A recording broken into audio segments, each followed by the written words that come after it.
مرة أخرى مشاهدينا بنرحب بكم. وحصل المهندس المغربي الطاهر الطاوي على براءة اختراع من المكتب الأوروبي للشهادات ومن وورلد وايد كوبيرايت فرانس لحماية حق المؤلف في جميع أنحاء العالم بفضل اختراعه الترجمة الصوتية الفورية للمكالمات على الهاتف المحمول.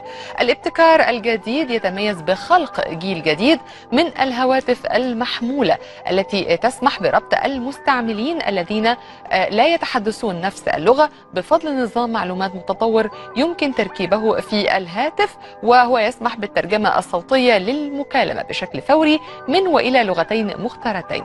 للمزيد حول هذا الابتكار ينضم إلينا عبر سكايب المهندس المغربي طاهر الطاوي. صباح الخير. صباح الخير، أهلا وسهلا بك. في البداية، كيف جاءت فكرة هذا الابتكار؟ هو ليس الابتكار الأول، ولكن هناك كانت ابتكارين. هذا الابتكار هو كان بحيث أنا أسكن في مدينة ساحلية، مدينة أسفيه في المغرب، وهي مدينة جميلة، بحيث كان هناك آه، دي شينوا كانوا حاضرين الأسفي، وكنا جالسين في مقهى نتكلم، وإذا به جاءت الفكرة، قلت لماذا لا يمكن استخدام التكنولوجيا في هذا المجال، بحيث يمكن لنا أي واحد يمكن يتكلم باللغة ديالو ناتيف بدون تعلم لغات أخرى. كيف يتم تنفيذ آلية عمل هذا التطبيق؟ نعم. كيف يتم تنفيذ آلية عمل هذا التطبيق؟ هو كما قلت في البداية، بأنه يمكن ترتيب القاموس في في التلفون، في الهاتف، ولكن مستقبلا يمكن تركيبه في عبر يمكن الترجمة عبر الانترنت عندما يكون لجيبي العربية مهم.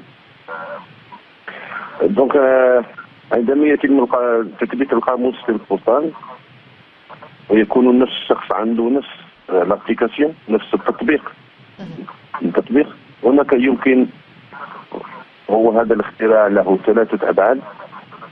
البعد الأول هو ترجمة المكالمات الهاتفية.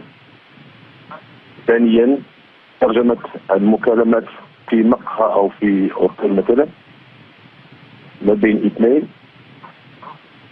ثالثا يمكن ترجمة بما هو موجود في اليوتيوب مثلا. هل استغرق من الوقت والتحضير مدة طويلة في تحضير هذا الابتكار؟ هو الاختراع هو ما زال في طور الإنجاز، لأنه أنا عمل عليه بشكل فردي. كم لغة تتم عملية الترجمة من خلالها للغة العربية أو العكس؟ السؤال الله يخليك. يعني هل كم لغة بيتم عملية الترجمة من خلال اللغة العربية والعكس؟ كلما هناك ترجمات في الفيسبوك مثلا 50 لغة إلى 100 لغة. المشكل اللغة العربية هو المشكل صعب جدا، بحيث أن جميع اللغات مثلا الأجنبية يمكن ترجمتها 100%، ولكن من اللغة العربية إلى لغة أخرى فهناك العربية، هناك لهجات، اللهجة المغربية واللهجة المصرية والسورية والجزائرية والتونسية. يعني يجب على الإنسان أن يتكلم بالفصحى. هل هذا الابتكار موجه لقطاع أو شريحة محددة في المجتمع؟ هو هذا الابتكار موجه إلى الجميع، إلى جميع القطاعات. يمكن مثلا إلى الخاص في مكالمات مع صديقي مثلا أو صديقة أو شيء واحد آخر عبر في العالم، يمكن أن تطبيقه في التعليم، في الكونفرنس مثلا، في شكل مثلا كوميرسيال تجاري أو سياحي. في جميع القطاعات. في جميع القطاعات. كيف تم استقبال هذا الابتكار في الدوائر المعنية بالتكنولوجيا في المملكة المغربية؟ هل تم استقباله استقبال جيد؟ لا، كان استقبال حار جدا، وكانت السلطات المحلية ولا حتى الغوفرمون هناك بعض المكالمات اللي بعض المشجعين وبعض الإخوان كما كانت هناك صحافة كبيرة من ناحية للنيوزبيبر للجورنال. حضرتك أخذت جائزة يعني من قبل الملك المغرب بهذا الاختراع؟ ما زال، ولكن كانت هناك بعض الأقرباء الذين اتصلوا بي من القصر الملكي على أنه سيتم إن شاء الله الدعم. إن شاء الله. ما هي توقعاتك بشأن تسويقه والإقبال عليه؟ هو هذا التطبيق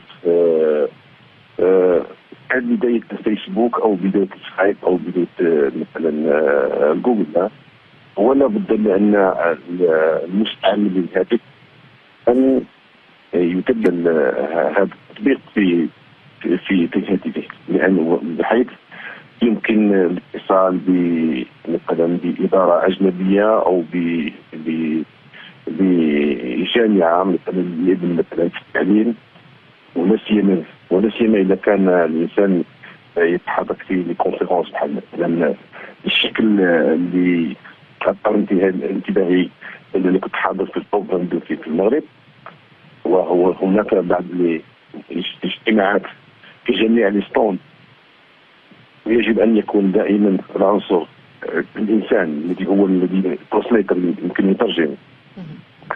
إذا الكونفيرونس بعد الستوند بزاف اللي خصنا المئات والمئات ديال الترانسليتر يكونوا موجودين، ولكن في لي كونفيرونس، ولكن من بعد ملي كيخرجوا من لي كونفيرونس كيكون مشكل ديال ديكونيكتين ديال كلشي خطوه بعضياتهم. دونك هذا الاختراع هو بسيط ورخيص، ويمكن يستعمل في لي ستوند، يستعمل خارج لي ستوند، يستعمل في المقهى، ويستعمل في الاوتيل، ويستعمل في السياره وفي البيس وهل جميع الهواتف من الممكن استخدامها في هذا التطبيق؟ كل أنواع الهواتف؟ ليس هناك شكل من أشكال الهواتف، ويمكن استعماله في جميع أنواع الهواتف. هناك نوعين، عندك اندرويد وعندك الايفون، دونك هذا يستعمل فيهم بدون مشكلة. هل لديك مشاريع أخرى بعد هذا التطبيق؟ إن شاء الله هناك اختراع آخر، وأتمنى أن أمر من هذا الاختراع، يجب إتمامه، ولذلك سأمر إلى الاختراع الثاني إن شاء الله، سيكون مهم جدا إن شاء الله. نشكرك على وجودك. شكرا، أشكر الطاقم قناة الغد، وتحياتي الصباحية إلى كل الشعب المصري. نشكرك شكرا جزيلا عبر سكايب المهندس المغربي طاهر